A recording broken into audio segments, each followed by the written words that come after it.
Follow your dreams is probably the single worst piece of career advice that I've ever gotten, which is pretty funny because it's probably the most common career advice. The truth is, you need to find a way to provide value for someone. And that intersection of things that you enjoy doing, things that you're good at, and things that you can get paid for doing is where you can maximize your income. For the majority of people, their dreams or their passions is not going to fit into that tiny subset, which for the rest of this video, I'll call the income maxing matrix. Now, some people are going to be really lucky and their passions and their dreams is going to align really well. Say, for example, if you love to scale and build software as a service companies, then you'll be just fine and you're going to fit in this matrix. You'll be fine. But for others whose dreams and passions fall out of that Venn diagram are going to have a much harder time following the conventional advice to follow your passions and follow your dreams, because oftentimes those dreams and monetary value don't necessarily match, which really sucks because I think that there is a lot of societal and financial pressure to choose things that have a lot of monetary success. Like for me, I think it would be cool to be a professional basketball player, but I don't meet the 1% genetic lottery. And on top of that, my jump shot's pretty bad. So in reality, it makes sense for me to invest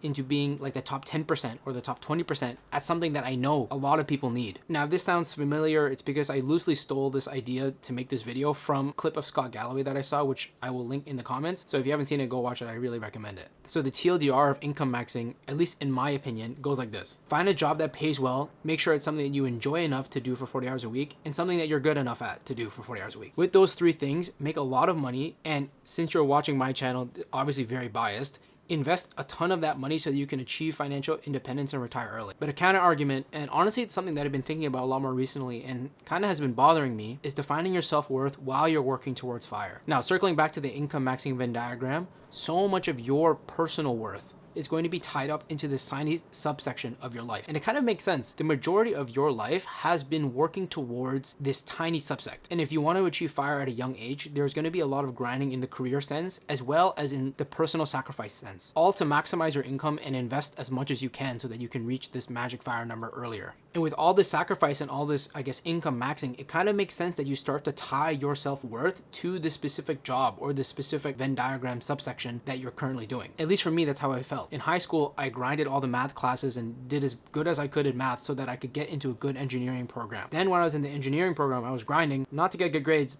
but just to pass. And then I was also grinding to get internships. And then once you get an internship, you have to grind to get a job. And then once you have a job, you have to grind to upskill to stay relevant and to get a next job and to get better and better and better and to maximize your career earning potential. And the more I think about it, I've noticed that the system, the rat race or the matrix, whatever you want to call it, it almost tricks your brain into telling you that you need to derive your self-value from how good you are at this one facet of your life. And I see this a lot in myself as well as my peers, is how much value they hold in their titles, in their jobs, where they work, what their title is, how much money they're making, how fast they're getting promoted. And it's almost like because they've invested so much time into maximizing the amount of money that they can make inside that income maxing matrix, haven't had enough time to invest into other hobbies to derive self-value from. And I don't think there's anything necessarily wrong with this, at least while you're young, because it makes sense that you want to get good at something and maximize your career. But what happens when the thing that you've been striving to get better at all of a sudden stops, right? You finally reach FIRE, and now what? What am I getting better at every day? And where does my self-worth come from? And this is where I kind of want to bring it back to the idea of following your dreams. And I actually think it's very important to follow your dreams, just not in a monetary sense. And just to explain my idea a little bit better, I'm going to be talking about music and why this guitar and what it symbolizes is so important. So this is one of my guitars and it symbolizes my lifelong love for music. I've been playing music since I was 6 years old. I started with piano. In high school, I picked up guitar because I thought it would get me chicks. It didn't. And along the way, I picked up tenor and alto saxophone as well. Now, despite me playing music since I was 6 years old, I kind of suck at it. Mostly because I don't practice all that well, but that's besides the point. And maybe it's just my brain that's broken, but it's like, why would I invest all of this time into something that doesn't even make me any money or couldn't make me any money? After all these years of investing my time into something, I only have a hobby that I guess I'm mediocre at. But despite all of that, I still love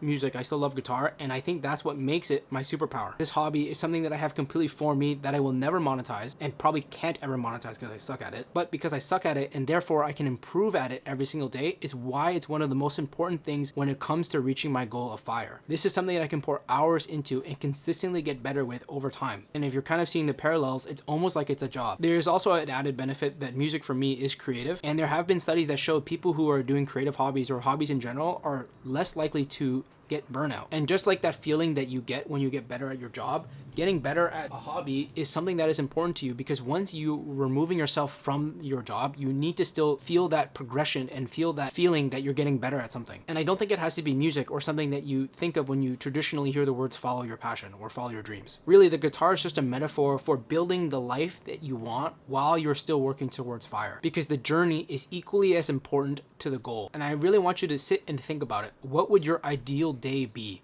right? Like, what would your ideal month be in your ideal year? Because if you're watching this channel and you're investing and you want to achieve fire, eventually you're going to get to a point where you can decide what that day, what that month, what that year is going to look like. Does your day involve volunteering, traveling, playing music, basket weaving, cooking, doing home cooked meals? Whatever you envision that life to be, you should start it right now. Because as much as it is important to invest into your 401k, it is important to invest into your life and enjoying your life now and in the future. But even more important than investing into your career or investing into your hobbies is investing into this one thing, which I talk about in this video right here.